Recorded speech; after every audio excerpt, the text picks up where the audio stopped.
ಚುನಾವಣೆ ಗೆದ್ದಿರ್ಲಿ ಸೋತಿರ್ಲಿ ಮತ್ತೊಂದಾಗಲಿ ತೆಗೆದುಕೊಂಡು ಅವ್ರಿಗೆ ಈ ಜವಾಬ್ದಾರಿಯನ್ನು ಕೊಟ್ಟು ಈ ದೇಶದ ಸಂವಿಧಾನವನ್ನು ನೀವು ರಕ್ಷಣೆ ಮಾಡಬೇಕು, ಬರಿಬೇಕು, ಚರ್ಚೆ ಮಾಡಬೇಕು ಅಂತ ಹೇಳಿ ಅವ್ರ ಕೈಲಿ ಒಂದು ಮುಂದಾಳತ್ವವನ್ನು ಕೊಟ್ರಲ್ಲ.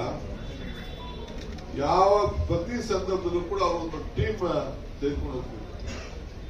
ಅವರ ನಾಯಕತ್ವದಲ್ಲಿ ಎಲ್ಲರೂ ಕೂಡ ಒಟ್ಟಿಗೆ ಸಾಮಾಜಿಕ ಕಳಕಳೆ ನೀವು ತೆಗೆದುಕೊಳ್ಳಿ. ಅವ್ರು ಯಾವುದೇ ಫೋಟೋಗಳಿರಲಿ ಇನ್ನೊಂದಿರಲಿ ಜೊತೆ ಹೋಗ್ಬೇಕಾದ್ರೆ ಗಾಂಧಿ ಕಾಲದಿಂದ ಹಿಡಿದು ನೆಹರು ಕಾಲ ಎಲ್ಲ ಕೂಡ ಗಮನಿಸಿ ಎಲ್ಲ ಸಮಾಜದ ಎಲ್ಲ ವರ್ಗದ ಜನರು ಕೂಡ ಅವರ ಜೊತೆ ಕೂರಿಸ್ಕೊಂಡದನ್ನ ಅವತ್ತಿನ ಕಾಲದಲ್ಲಿ ನೀವು ನೋಡ್ಕೊಂಡು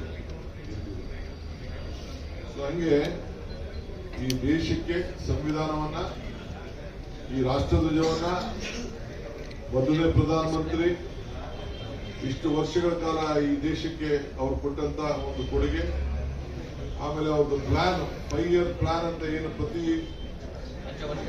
ಪಂಚವಾರ್ಷಿಕ ಯೋಜನೆಗಳನ್ನ ಪ್ರತಿ ಸಂದರ್ಭದಲ್ಲೂ ಕೂಡ ಅವರು ಅಧಿಕಾರ ತೆಗೆದುಕೊಂಡಾಗ ಈ ದೇಶ ಯಾವ ದಿಕ್ಕಿನಲ್ಲಿ ಹೋಗ್ಬೇಕು ಅಂತ ಹೇಳಿ ಒಂದ್ ಕಡೆ ನಮ್ಗೆ ಊಟಕ್ಕಿಲ್ಲ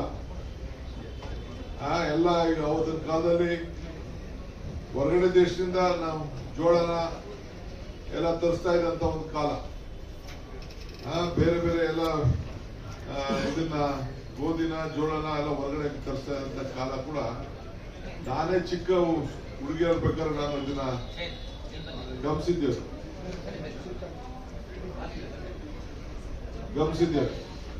ಸೊ ಹಂಗೆ ಈ ದೇಶಕ್ಕೆ ಕೈಗಾರಿಕಾ ಕ್ರಾಂತಿ, ಹಸಿರು ಕ್ರಾಂತಿ, ಉದ್ಯೋಗವನ್ನು ಸೃಷ್ಟಿ ಮಾಡಲಿಕ್ಕೆ ಇವೆಲ್ಲ ಕೂಡ ಈ ಸಂದರ್ಭದಲ್ಲಿ, ಆಮೇಲೆ ಜ್ಞಾನ ಸಂಪನ್ನ ಮಾಡಲಿಕ್ಕೆ ಎಜುಕೇಶನ್ಗೆ ಒತ್ತನ್ನು ಕೊಟ್ಟದನ್ನ ನಾವು ಯಾರು ಕೂಡ ನಾವು ಮರೆಯಲಿಕ್ಕೆ ಸಾಧ್ಯ ಇಲ್ಲ.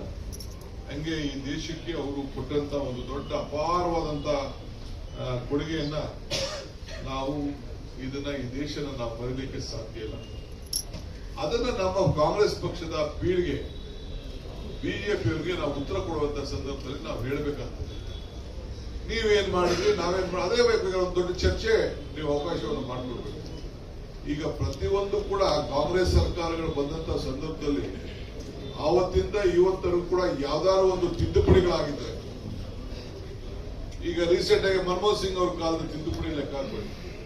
Right to education, right to food, right to information, ನಮ್ಮ ರೈಟ್ ಟು ಎಂಪ್ಲಾಯ್ಮೆಂಟ್, ಆಮೇಲೆ ಕೊನೆಗೆ ನಾವು ಅರಣ್ಯ ಭೂಮಿನ ಅವ್ರಿಗೆ ಜನರಿಗೆ ಟ್ರೈಬಲ್ಸ್ಗೆ ಕೊಡಬೇಕು ಅಂತೇಳಿ, ಹಿಂದೆ ಅರಣ್ಯ ನಮ್ಮ ರೆಗ್ಯುಲರ್ ಅವ್ರಿಗೆ ಭೂಮಿನ ಕೊಡಬೇಕು ಅಂತ ಹೇಳಿ ಉಳೋರ್ಗೆ ಭೂಮಿ ಕೊಡಬೇಕು ಅಂತ ಬ್ಯಾಂಕ್ ರಾಷ್ಟ್ರೀಕರಣ, ಅದೊಂದು ಇಂದಿರಾ ಗಾಂಧಿ ಅವ್ರ ಕಾಲದಲ್ಲಿ. ಹಂಗೆ ಪ್ರತಿಯೊಬ್ಬ ಕಾರ್ಮಿಕನಿಗೆ ರಕ್ಷಣೆ ಮಾಡಂತ ಸಂದರ್ಭ ಅಂತ ಹಿಡಿದು ಈ ದೇಶಕ್ಕೆ ಅನೇಕ ವಿಚಾರಗಳನ್ನ ರಾಜ್ಯಗಳಿಗೆ ಹೆಚ್ಚಿಗೆ ಒತ್ತನ್ನ ಕೊಟ್ಟಿದ್ದು ನೆಹರು ಕಾಲದಲ್ಲಿ ಅನ್ನೋದನ್ನ ನಾವು ಯಾರು ಕೂಡ ಮರಲಿಕ್ಕೆ ಸಾಧ್ಯ ಇಲ್ಲ.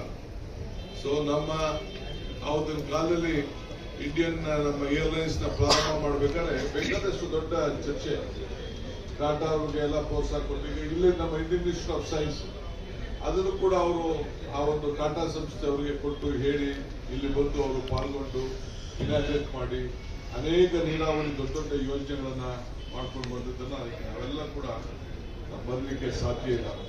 ನಮ್ಮ HAL, ಏರ್ಫೋರ್ಸ್ ಇವೆಲ್ಲ ಇಷ್ಟು ದೊಡ್ಡ ಸ್ಟ್ರಾಂಗ್ ಇದೆ ಅಂತಂದ್ರೆ ಅವರ ಕಾಲದಲ್ಲಿ ಹಾಕಿದಂತ ಅಡಿಪಾಯನ ಇವತ್ತು ನಾವೆಲ್ಲ ಮುಂದುವರಿಸ್ಕೊಂಡು ಹೋಗ್ತಾ ಇದ್ದೀವಿ. ಕೋಲಾರ್ ಗೋಲ್ಡ್ ಫೀಲ್ಡ್ ಒಂದು ಬಿಟ್ರೆ ಈ ನಮ್ಮ ರಾಜ್ಯದಲ್ಲಿ ಯಾವ್ದಾದ್ರು ಒಂದು ದೊಡ್ಡ ಕಂಪನಿ ಅದು ಮುಂಚೆ, ಈಗ ಬೇರೆ ಕಾರಣದಿಂದ ಬೇರೆ ವಿಚಾರ.